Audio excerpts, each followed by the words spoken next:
اس کا نام قرآن ہے۔ اب زحمت آپ نے کرنی ہے کہ اس کو کھولنا ہے کہ کہاں جنت کی وراثت پہ دستخط ہو چکے ہیں۔ تو وہ جنت کی وراثت جہاں رجسٹری بیع نامہ لکھا ہوا ہے، قرآن کی سورت کا نام ہے سورہ دہر۔ کیا نام ہے جی؟ سورہ دہر۔ نبی معظم صلی اللہ علیہ وآلہ وسلم، صلوات پڑھیں مولا کی ذات پہ۔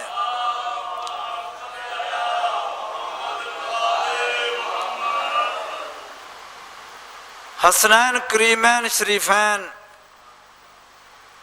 بیمار ہو گئے، نبیوں کا سلطان جناب زہرا کے گھر آئے، آ کے کہتے ہیں کہ زہرا تم گھر والے جو ہو 3 روزے رکھو تو اللہ حسنین کو شفا دے دے گا۔ بھئی سارا دن کا ہو روزہ، افطاری کا ہو ٹائم، تو کوئی مانگنے والا آ جائے تو خود نہ کھائے، سوالی کو دے دے، ان کو اہل بیت کہتے ہیں۔ اور دوسری بات، 3 دن روزے رکھے، ایک دن یتیم آ گیا افطاری کے وقت، وہ کھانا سارا اٹھا کے روٹیاں جو کی روٹیاں پکائی ہوئی تھیں وہ سوالی کو دے دیں۔ دوسرے دن روزہ رکھا، سائل آ گیا، انا مسکین ہوں، میں مسکین ہوں، روٹیاں اٹھائیں ساری کی ساری دے دیں۔ تیسرا دن آیا، پھر روزہ رکھا، پھر سوالی آ گیا، انا اسیرن، میں قیدی ہوں۔ یہ تینوں دن روٹیاں تقسیم ہوتی رہیں۔ اب کبھی یہ بھی سوچا ہے کہ یہ مانگنے والا کون تھا؟ یہ کوئی دنیا کا سائل تھا یا کوئی قدسی مخلوق تھی؟ یہ فرشتے آ رہے تھے مانگنے کے لیے۔ ایک دن بھی فرشتہ سوالی کے روپ میں آیا۔ بھئی فرشتے تو روٹیاں کھاتے ہی نہیں ہیں، کھاتے ہیں روٹیاں، لیکن مانگنے کی ضرورت کیوں پیش آئی؟ مقام اہل بیت بتانا تھا۔ یہ عظمت ہے اہل بیت اطہار کی، یہ وہ در ہے کہ جس کے اوپر کبھی سائل یتیم کی صورت میں آتا ہے، فرشتہ یتیم کی صورت میں، کبھی مسکین بن کے آتا ہے، کبھی اسیر بن کے آتا ہے، تو کبھی کوئی وقت آ جائے تو آ کے کہتا ہے آنا خیاط الحسنین، میں حسنین کا درزی ہوں۔ کبھی وہ درزی بن کے آتا ہے، کبھی وہ ان کے آگے جھولے کی ڈوریاں ہلاتا ہوا نظر آتا ہے، کبھی ان کی چکی پیستا ہوا نظر آتا ہے۔ عزیزان گرامی قدر، جو توجہ طلب بات ہے وہ میں عرض کر رہا ہوں۔ یہ روزے کن کن لوگوں نے رکھے؟ جناب زہرا، جناب امیر المومنین علیہ السلام، جناب حسنین کریمین، اور گھر کی جناب فضا۔ معظم نے نہیں رکھا نہ یہ جو روٹیاں دی گئی ہیں پیغمبر کی بھی روٹی واضح ہو رہی ہے، واضح ہو رہی ہے تو ایک بار باواز بلند صلوات پڑھیں۔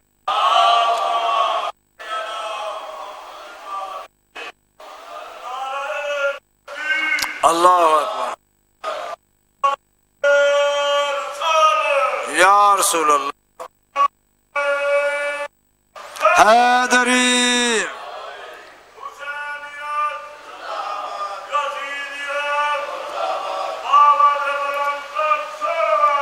اللہم صلی علی محمد و آل محمد۔ تو عزیزان گرامی قدر، میں تھوڑا نیچے رہنا ادھر، ٹھیک ہے۔ روٹیوں میں رسول شامل نہیں ہے، روزہ پیغمبر نے نہیں رکھا، کہیں تاریخ میں نہیں ملتا کہ پیغمبر نے بھی ساتھ روزہ رکھا ہو یا ساتھ روٹیاں، اپنی روٹی بھی دی ہو۔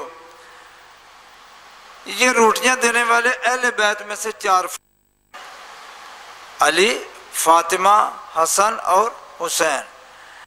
پیغمبر روٹی کیوں نہیں دی؟ پیغمبر نے روزہ روزہ وجہ ہے. میں اس کو آسان الفاظ میں عرض کروں. میں یہاں سے چلتا ہوں, مجھے جانا ملتان. ملتان کا علاقہ شجاع آباد, کبیر والا, یہ آموں کا علاقہ ہے, آموں کے باغات ہے وہاں. مجھے میرا جی چاہا کہ میں آم کھاؤں. شاہ جی چاہا کہ آم کھاؤں.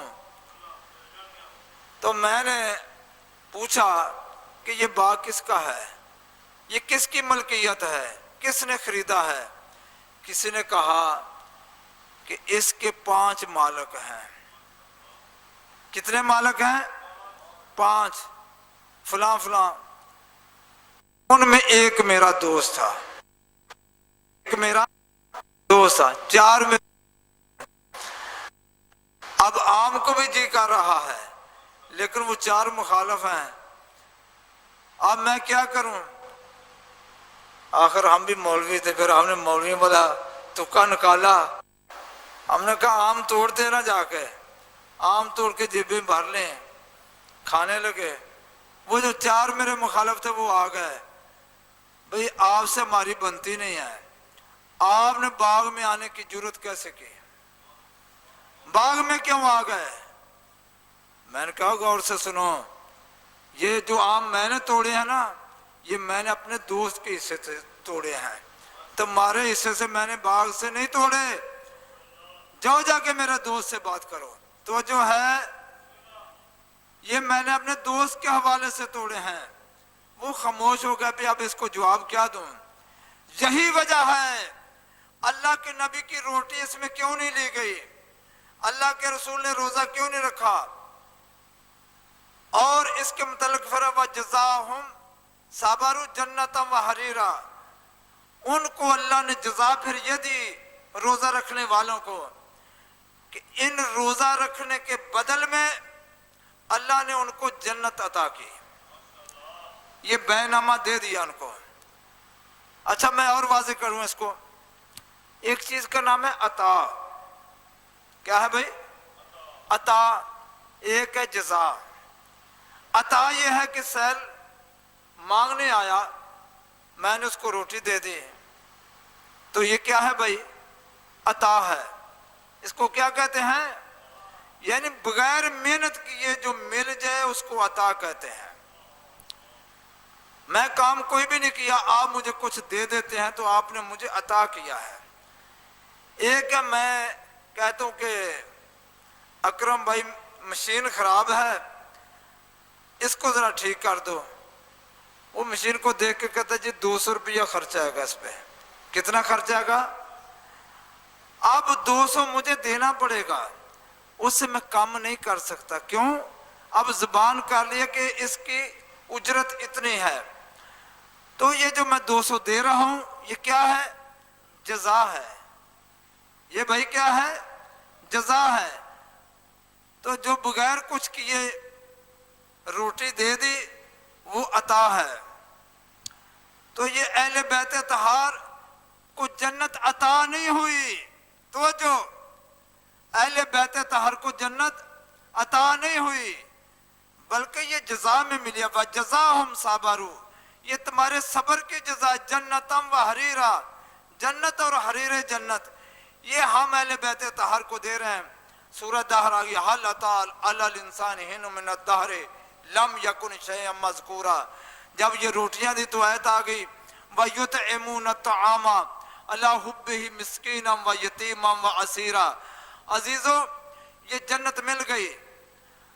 اب یہ روٹیاں پیغمبر کی کیوں نہیں شامل کی گئیں؟ پیغمبر کا روزہ کیوں نہیں شامل کیا گیا؟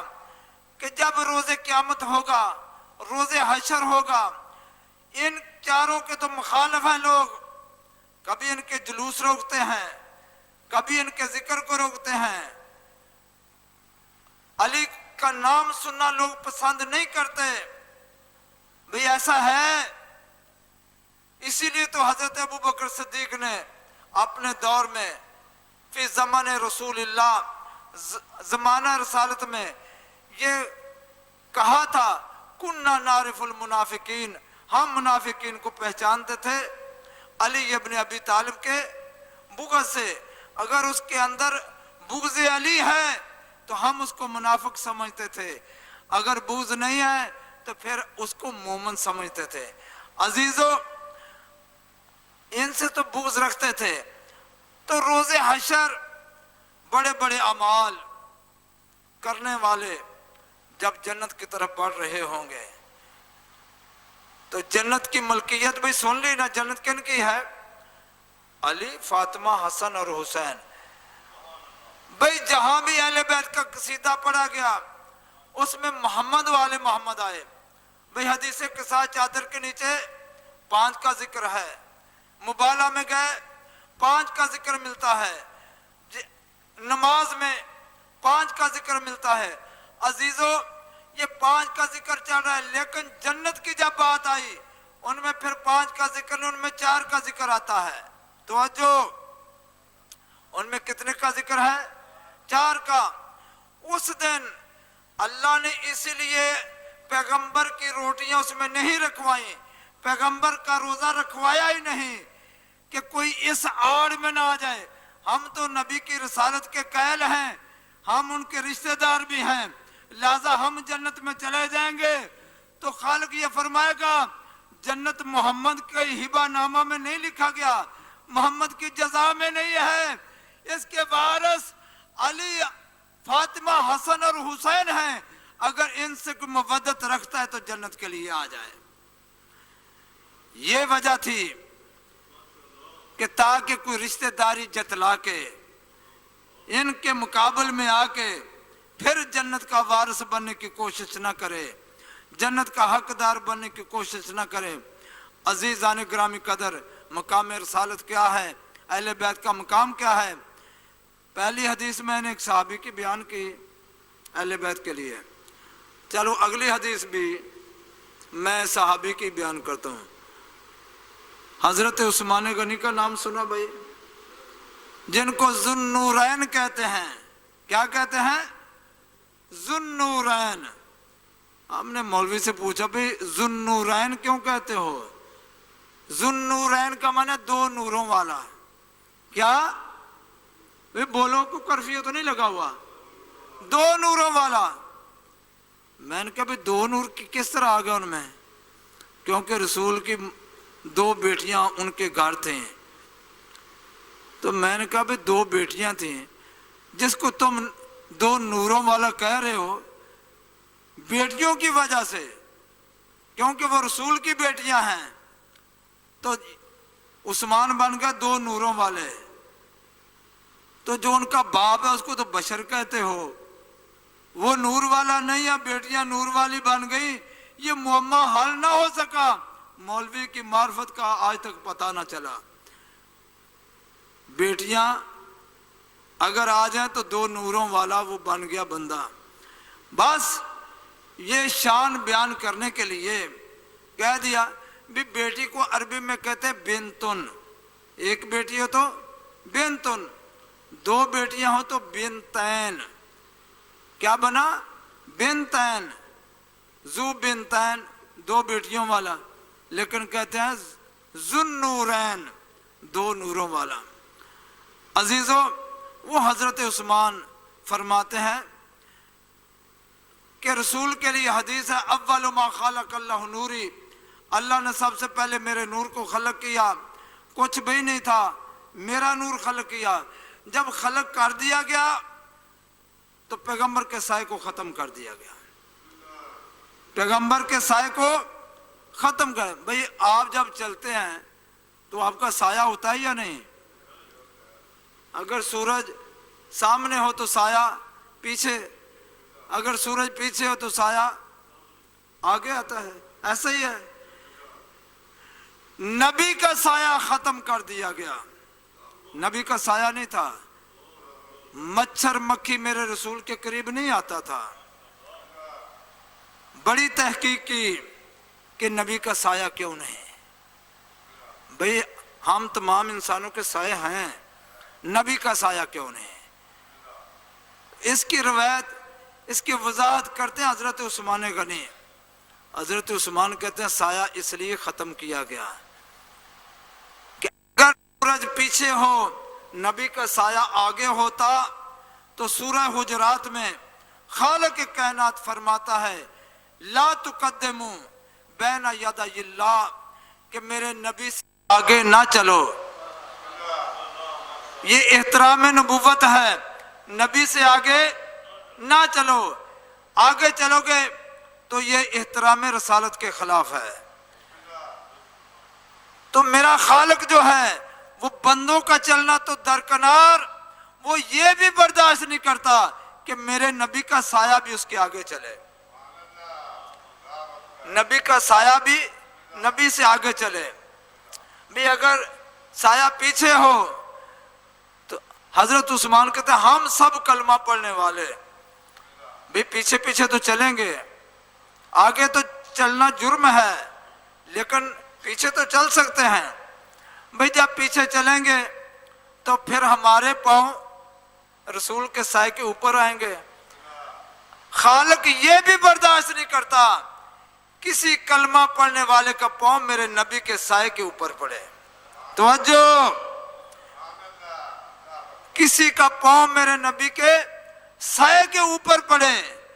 پھر تمہیں پتہ نہ چل گیا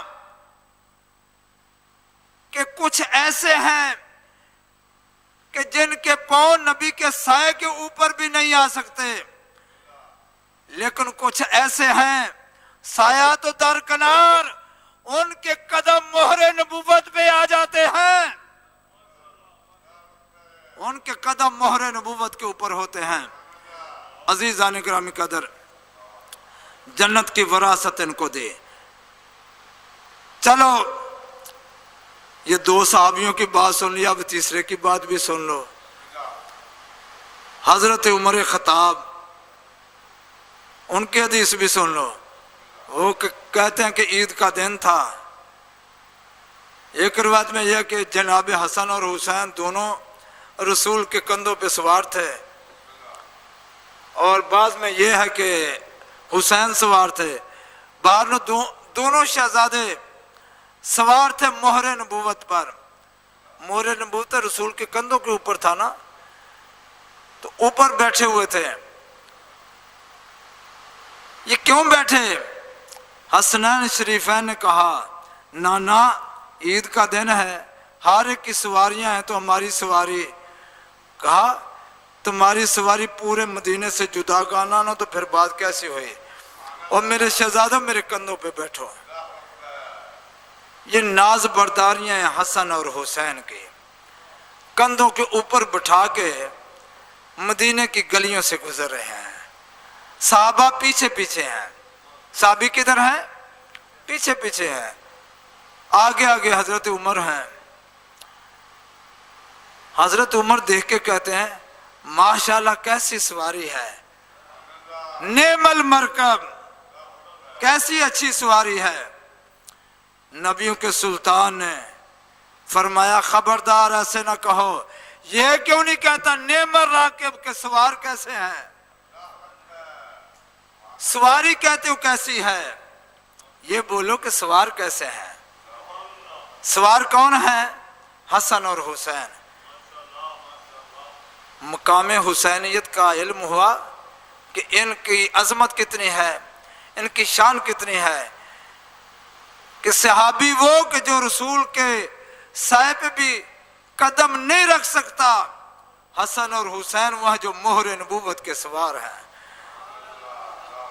آپ شہزادے کہتے ہیں نانا لوگوں کی سواریاں جو ہیں ان کی باغیں بھی ہوتی ہیں, مہاریں, تو نانا ہماری سواری جو ہے اس کی باغیں. کہا میرے شہزادوں اور میرے حسن اور حسین, یہ میری زلفیں ہیں, یہ ایک طرف سے حسن تو پکڑ لے, دوسری طرف سے حسین تو پکڑ لے, جدھر تم موڑو گے تمہاری سواری ادھر جائے گی. جدھر سواری کو موڑو گے سواری ادھر مڑے گی. اب یہ زلفیں کس کی ہیں؟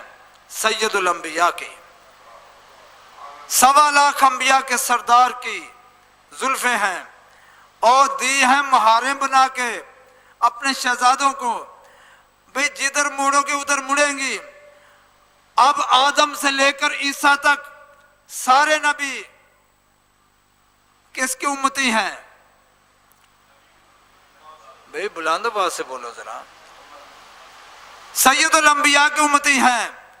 اب جدھر میرا نبی مڑے گا آدم سے لے کے عیسیٰ تک ادھر مڑیں گے، ادھر مڑیں گے، جہاں رسول مڑے گا ادھر آدم بھی مڑے گا، نوح، ابراہیم، موسیٰ اور عیسیٰ بھی ادھر ہی مڑیں گے۔ تو پھر میں آسان الفاظ میں یوں کیوں نہ کہتا چلوں کہ پوری رسالت کی کا رخ موڑ دینا یہ حسنین کریمین کا بچپن کا کھیل تھا کہ رسالت کو جدھر چاہے موڑ دیں۔ یہاں تک تو حدیث چلتی ہے۔ اب میں گزارش کروں اس کے آگے میرے رسول نے کچھ فرمایا۔ حدیث یہاں ختم نہیں ہو گئی کہ اپنی زلفیں ہاتھوں میں دے دیں، مہر نبوت پہ سوار کروا لیا، صحابی پیچھے پیچھے تھے۔ میرے نبی نے آگے یہ فرمایا کہ اللہ اس انسان کو کبھی معاف نہیں کرے گا، یا اللہ اس کو کبھی معاف نہ کرنا جو میرے حسنین کریمین کو رلائے۔ ان کی جہاں عظمت بیان کی، آگے ان کی شان یہ بیان کی کہ خدایا ان کو معاف نہ کرنا جو میرے حسنین کو رلائے، اور جو میرے حسین کو رلائے اس کو کبھی معاف نہ کرنا، یعنی وہ جنت میں نہیں جائے گا، اس کی بخشش نہیں ہوگی۔ عزیزو، پھر حسین کو کس طرح امت نے رلایا؟ اس حسین کو جس کے متعلق یہ تھا کہ حسین کا مقام سمجھو، یہ مہر نبوت کا سوار ہے، جو مہر نبوت کا سوار ہو اس کو زین سے گرا نہ دینا۔ عزاداران حسین، آج 7 محرم ہے، 7 محرم، آج سادات کا پانی بند ہو گیا ہے، سادات کا پانی بند ہو گیا۔ وہ جن کے صدقے میں کائنات بنی تھی، جن کی ماں کے حق مہر میں دنیا کا پانی رکھا گیا تھا، ان میں ایک دریائے فرات ہے کہ جو سجدہ کے حق مہر میں لکھا تھا۔ یہ تو ان کی ماں کی ملکیت تھی، یہ تو ان کے ماں کے حق مہر میں لکھا ہوا تھا۔ وہ پانی آج حسین اور حسین کی اولاد پہ بند کر دیا گیا۔ عزاداروں، آ گئی شب عاشور، شب عاشور آ گئی۔ ہر ماں جو ہے وہ اپنی قربانی کو تیار کر رہی ہے۔ امام مظلوم ایک ایک خیمے کا معائنہ کر رہے ہیں۔ کسی خیمے میں ایک ماں ہے جو اپنے 18 سال کے جوان کو تیار کر رہی ہے اور کہہ رہی ہے میرا اکبر بیٹا کل سب سے پہلے اپنے بابا پہ قربان ہو جانا۔ کسی خیمے میں ایک ماں ہے جو اپنے 2 شہزادوں کو تیار کر رہی ہے، اور میرا بیٹا اونو محمد کل سب سے پہلے اپنے ماموں پہ قربان ہو جانا۔ عزاداروں، ایک ایک خیمے کو آپ کا مظلوم امام دیکھتا آ رہا ہے۔ ایک خیمے میں ایک بیوہ ماں ہے جو اپنے 13 سال کے شہزادے کو کہہ رہی ہے میرا لال کاش آج تیرا بابا حسن ہوتا تو وہ اپنے بھائی پہ قربان ہو جاتا، اور میرا لال کل سب سے پہلے اپنے چاچو پہ قربان ہو جانا۔ چلتے چلتے ایک خیمے میں آئے جن میں ایک ماں ہے جس کا بچہ 6 ماہ کا ہے، بی بی رو بھی رہی ہے، رو رو کے کہہ رہی ہے اور میرا لال اکبر جوان ہے، وہ تو گھوڑے پہ سوار ہو کے میدان میں جائے گا،